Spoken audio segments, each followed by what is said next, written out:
If you love gardening but you're not interested in freezing outside or hurting your back just to get ready for spring, this video is for you. Today, I'm walking you through a gentle, practical 30-day winter garden prep plan that gets your garden ready for spring without heavy lifting, without long days in the cold, and without overwhelming you. We're going to break everything into short, easy sessions you can do in about 15 to 30 minutes a day, many of them sitting down so you can enjoy the process and still have a beautiful, productive garden when the weather warms up. This plan is especially helpful if you're an older gardener, if you deal with stiffness, sore joints, or lower energy in winter, or if you just prefer to work smarter instead of harder. By the end of these 30 days, you'll have your seeds sorted, your tools ready, your beds or containers prepped, and your early crops either started indoors or already in the ground, ready to take off in spring. Think of this as a calm, step-by-step checklist that turns winter into your quiet preparation season, instead of a time when you feel behind. We're going to move through this in weeks, not in a rushed, do this today or you've failed way. If you miss a day, just slide it to tomorrow. The idea is progress, not perfection. I'll tell you what to focus on each week, and you can pause this video or take notes as we go so you can follow along at your own pace. In week 1, we stay mostly indoors and focus on planning and organizing, because that's where a lot of overwhelm disappears.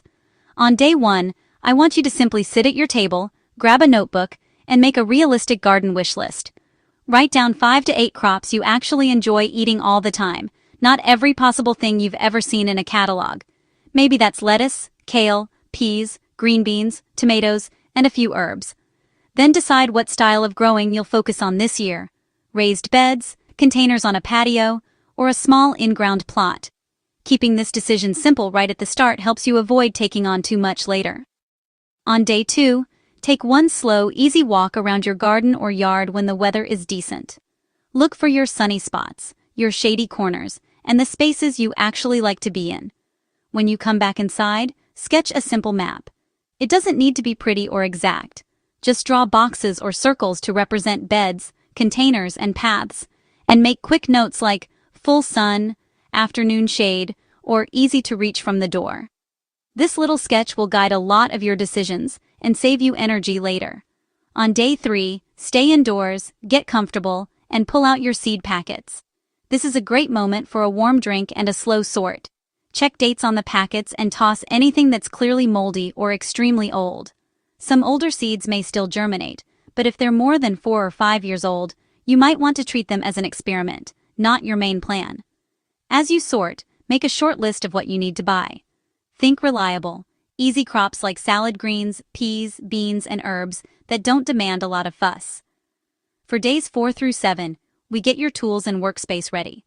On day 4, bring your basic tools indoors: pruners, a hand trowel, maybe a small hand fork, and your gloves. Gently wipe off any dried soil and add a drop of oil to the moving parts of your pruners so they open and close smoothly. Pay attention to which tools feel too heavy, awkward, or hard on your hands. Those go on a replace or adapt later list, so you're not fighting them all season. Day 5 is all about your seed starting station. Find a spot indoors with decent light, like a sunny windowsill or a table near a window. Set out trays, small pots, or even cleaned food containers with drainage holes, and place a waterproof tray or old baking sheet underneath to catch water. You don't have to start seeds yet. This is just about setting up so when you are ready, you can sit down and begin without hunting for supplies.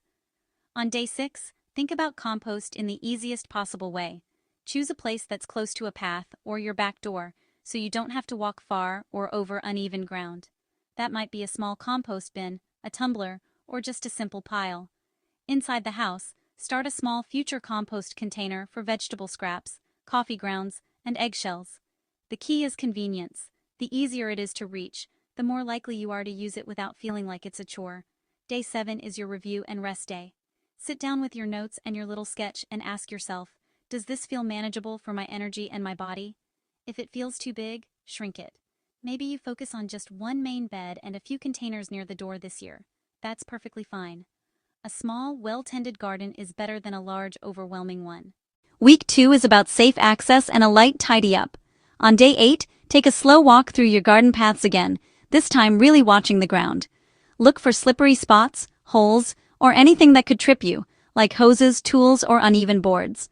Move what you safely can out of the way and make a mental note of any bigger hazards you might ask a friend or family member to help fix when they're available.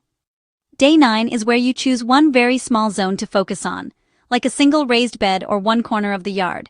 Set a timer for about 15 or 20 minutes and gently remove big sticks, trash, and obvious clutter. Stop when the timer goes off. The goal is a little progress in one place, not a full overhaul in one day. On day 10, walk over to any perennials you have, like berry bushes, asparagus, rhubarb, or perennial herbs. Check the base of these plants, and if the soil is bare, gently tuck some leaves, straw, or other light mulch around them to protect the roots. Don't do any heavy cutting or digging, just a little extra winter blanket. Day 11 is your soil sample day. Take a small trowel and scoop a bit of soil from 2 or 3 different spots in your main growing area. Bring those inside in a small container or bag. If you have a simple test kit, you can check pH and basic nutrients at your kitchen table. If not, you can save the sample and send it off later, or simply get a feel for your soil's texture by rubbing a bit between your fingers. Days 12 through 14 are about making future work easier. On day 12, sit down and order or buy any seeds you decided you need. Stick to easy, forgiving crops that don't demand constant attention. On day 13, take your 3 to 5 most used tools, the ones you cleaned earlier, and move them to an easy access spot near your back door or garden gate. This one step can save you a lot of extra walking and bending later on. On day 14, stand in your garden and imagine where a chair, a simple bench, or a raised bed could go so you can do most work sitting down. Mark these areas mentally or with a small stake so you remember to prioritize them. Week 3 is when we gently prepare the beds or containers.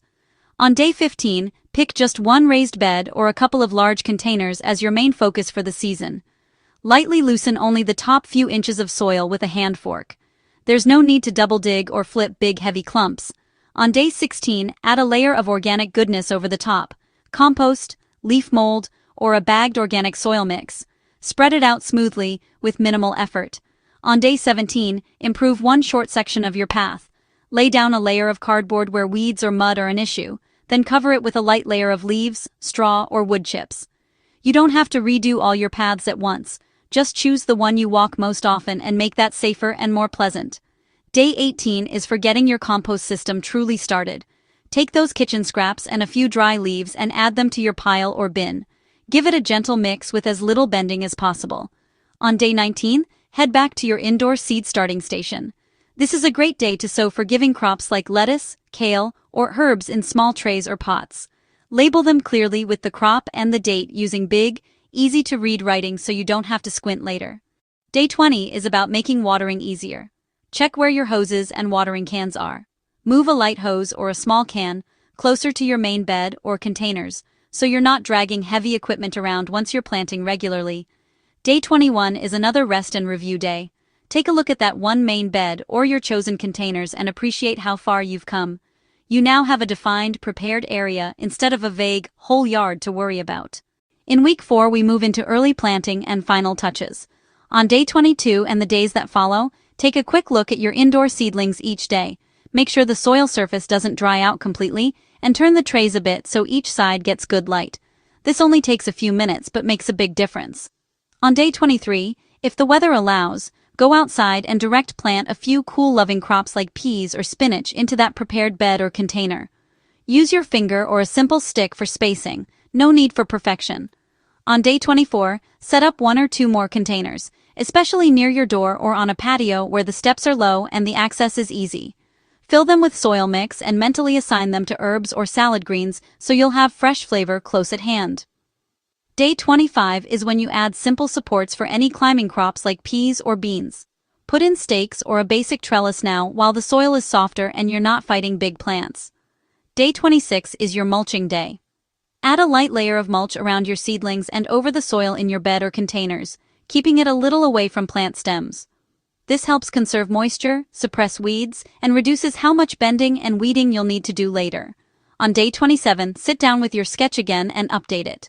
Mark what you've planted and where, and double-check your plant labels in the garden so everything is easy to identify later. Day 28 is about water and rain. If it's safe and practical, you might place a simple rain barrel, or even a clean trash can under a downspout to collect water.